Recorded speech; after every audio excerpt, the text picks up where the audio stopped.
you for having me. I'm going to talk about the project I have worked on for 8 years, soon. Is this next, this thing here? Yeah, so.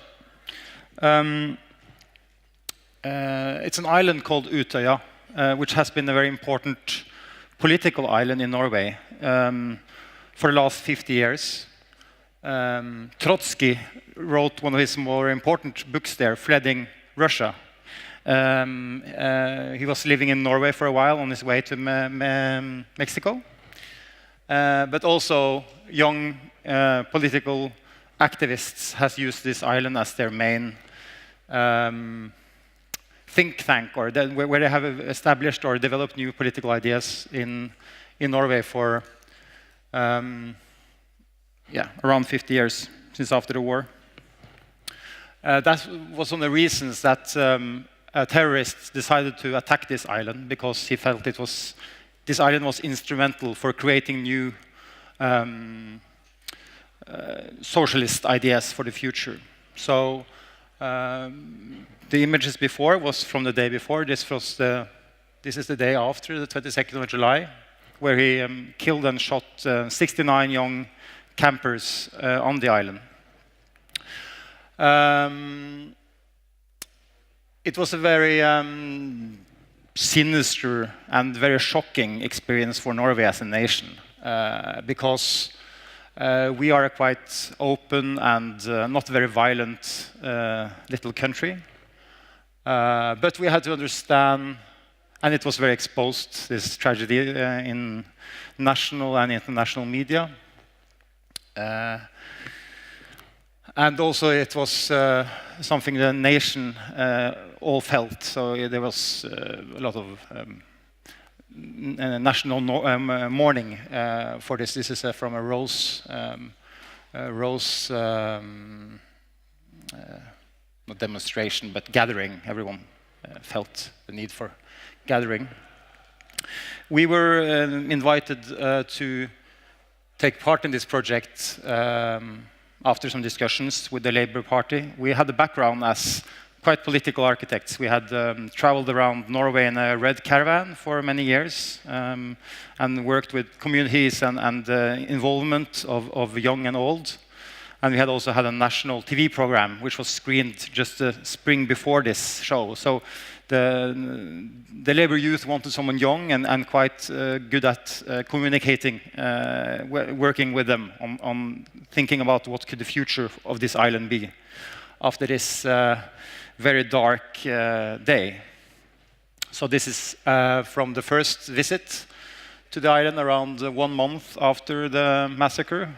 It was still closed off by the police, and still remains of body parts were found in the landscape when we visited the first time. So it was a very dark carpet laying over the whole island. The Labour Youth Organization also struggled, thinking about what could the future be. So we tried to analyze and tried to make them understand what was the longer history of the island, and help them to define what could the future be and how could we reinstate it as a political camp for the future generations. And the idea of that was creating more activity, inviting more people to take part, and also respecting the memories of those who were lost. This meant not preserving it as the day it happened, but adding new facilities which could allow new generations to come in a very careful way. But the first things we suggested was ways for the parents or the previous members of the Labour Youth to engage. So we arranged voluntary work. So they made fences along some of the affected areas, and so that was kind of the first action on the island just after that autumn. So parents or grandparents could come and visit the sites without being in danger of hurting someone or being hurt also physically. The most important project on the island was trying to see how we could combine respecting the sites of the murders with the wish for a new future. Because the parents which lost their children, they had very few signs of the attack, because this is in a landscape. The landscape, it heals itself.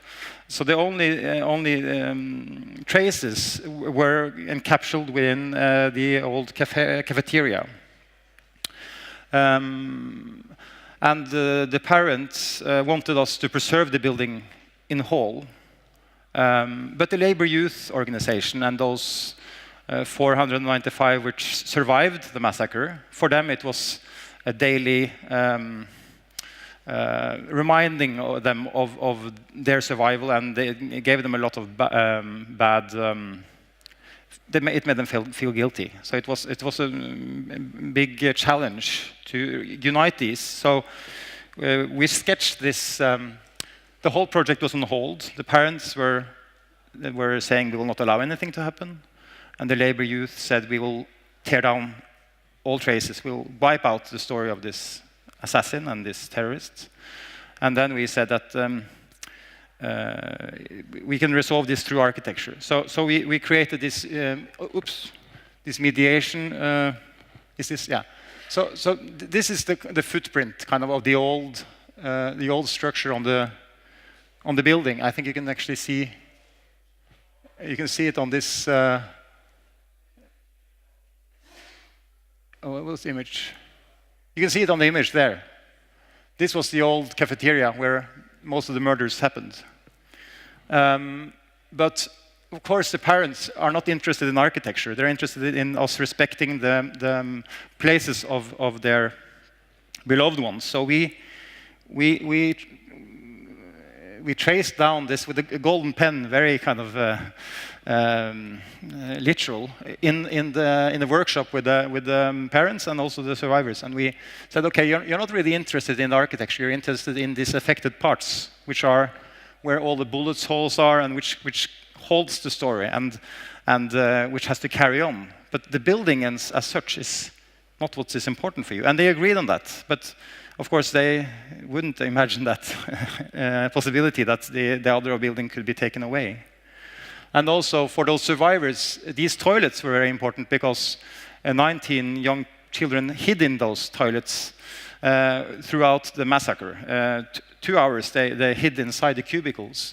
And so we managed to unite this darkness and the lightness in this idea of this building, which could kind of unite them in something greater, and by adding a new skin around this and giving them new spaces in the areas around. So here you see this more as a footprint over. These signs are something we had to take very care of. It was the murders in the terrain around. We did not want to build on top of the graves, so we had to make sure to adjust it. So you see here is the first placement, and it was moved a bit further north. This is just a sign of the 13 which were killed within this building all around here. And here you have a number 5. This was number 6, and you had 13, and then within the building was a lot of casualties. So the idea was to encapsulate then the core, which was important. We wrapped it and tore down the rest, and then constructed a new building around it to kind of preserve and to shelter for the future. Which was a quite precise task, so we had to, yeah. Here you see the building as it is finished. It was important to give it a new image for the use or the future use of the island, because this cafeteria stands on the center of the island, where all of the youths meet, and for them it was too sinister to look at this symbol of him. Here you see some of the inner spaces, the cubicles, which are preserved as they were, the spaces. And here you see some of the other facilities being added to facilitate more use, the conference and learning center. Here you see the footprint of the old and the new around, and the different zones for learning which are spread around the building. Underneath the building, we have excavated areas, so we have films with children talking about the day and telling their stories. And around it is spaces to put it in perspective. So the footprint of the building holds the story, both floors. Here you see the windows open, so people escaped through those windows, so we kept it as it was the day. And you see the new structure being constructed around. It has 69 columns, which bears the roof, and these represent those 69 who died that day. Around it, it's surrounded by 495 outer and the skin, which represent those who survived. So our idea is that this is a unity, and those who survive, they shelter those who died, and that carries kind of the buildings. But those who die, they are the building somehow. The old stair kept as it was today with the vegetation, so now inside. Yeah, some of the views throughout the building. This is the outer cloister, so where you have the 495 slats and the inner structure. This is also designed universally, so people in a wheelchair can move around it without being obstructed. So that it's also a political point. Yeah.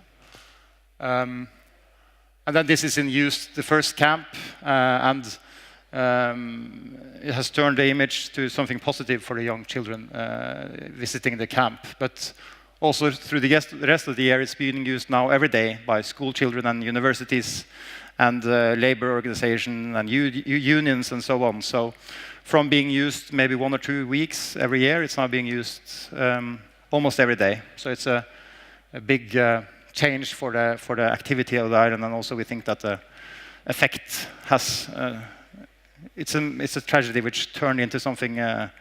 It's still a tragedy, but it's also something which has a future. And every year we add a little small project. So we built that one, and then we built this, which is kitchens and conference halls and dining and so on and so on. And to make a good environment for that activity throughout the year.